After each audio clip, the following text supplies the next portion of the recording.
regardez ces deux jeunes femmes qui parlent.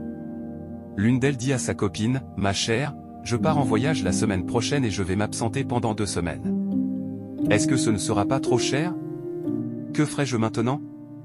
Tout coûte trop cher dans ce pays. » Un homme, tenant un bâton magique, pose celui-ci sur la tête de l'une des deux femmes, et elle se transforme en statue. Mais il ne remarque pas qu'une petite fille, cachée derrière une clôture, observe toute la scène. L'autre femme continue de parler sans se rendre compte, « Imaginez que vous dites vouloir voyager. Mon Dieu, je vous en supplie.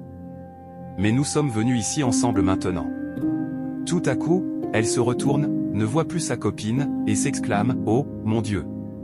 Pourquoi? Où est-elle passée? Pourquoi est-ce que je dois encore chercher ça maintenant? Nous étions ensemble il y a un instant. » C'est alors que la petite fille s'approche et lui dit, « Que cherchez-vous? » La femme répond, « Je cherche mon ami. » La petite lui répond, « J'ai vu un homme la transformer en statue. » Un quoi? Un homme l'a transformé en statue? Où est cet homme? Et la petite fille lui indique, il est parti par... Oh! Regardez cet homme qui marche avec son sac à la main. Subitement, un voleur en capuche noire court derrière lui.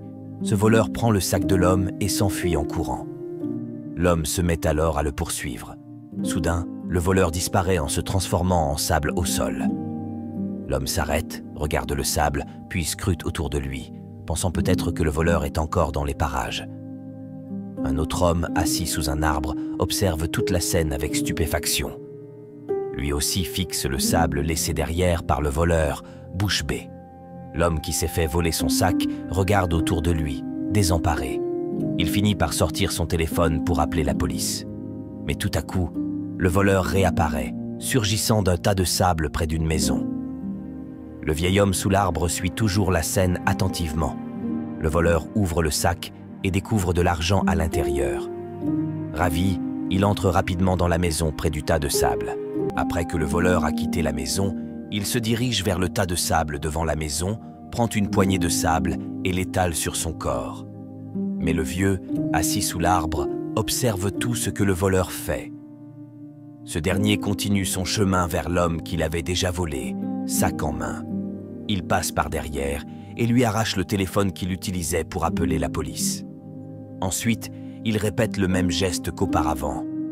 Cette fois-ci, le vieux, sous l'arbre, ouvre la bouche, écarquille les yeux, pose une main sur sa bouche, puis la referme. Le voleur réapparaît près du tas de sable. À ce moment-là, le vieux marche doucement vers le sable. Le voleur sort le téléphone volé, le remet dans sa poche, puis prend le chemin qui mène à la maison proche du tas de sable. Le vieux s'approche à son tour du tas, prend du sable dans ses 2 mains, l'étale sur son corps, puis commence à marcher.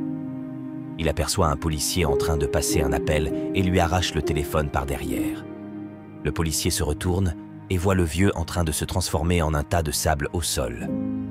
Déconcerté, il regarde autour de lui, puis s'approche du sable et commence à fouiller, mais ne trouve rien.